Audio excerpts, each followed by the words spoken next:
নির্বাচনে বিএনপি যে কয়টা আসন পেয়েছে তা নিয়েই সংসদে দায়িত্বশীল ভূমিকা পালন করবে বলে আশা প্রকাশ করেছেন ১৪ দলের নেতারা। সকালে বঙ্গবন্ধু অ্যাভিনিউয়ে বৈঠক শেষে সাংবাদিকদের সাথে আলাপকালে এমন প্রত্যাশার কথা জানান তারা। ১৪ দলের নেতারা বলেন, দেশি বিদেশি পর্যবেক্ষক মহল সহ সবাই এই নির্বাচন সুষ্ঠু হয়েছে বলে স্বীকৃতি দেওয়ার পরও বিএনপি জোটের পুনর্নির্বাচনের দাবি হাস্যকর। আরও জানাচ্ছেন জয়দেব দাস।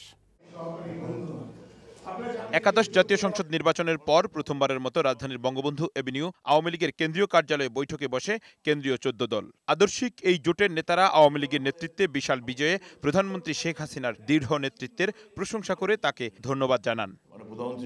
বৈঠক শেষে সাংবাদিকদের জোটের নেতারা বলেন, সব দলের অংশগ্রহণে একটি অবাধ ও সুষ্ঠু নির্বাচন হয়েছে। এই নির্বাচন নিয়ে বিএনপির প্রশ্ন তোলা অবান্তর। স্বাধীনতাবিরোধী শক্তিকে এবং তার পৃষ্ঠপোষকদেরকে চরমভাবে প্রত্যাখ্যান করেছে এবার নির্বাচন ভোটের মাধ্যমে।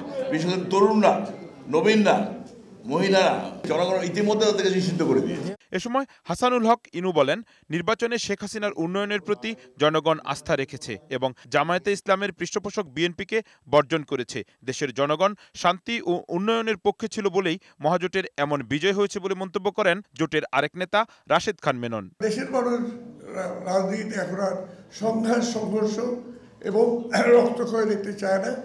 তারা চেয়েছে একটা স্থিতিশীল অবস্থা রাজনৈতিক, সামাজিক সর্বক্ষেত্রে।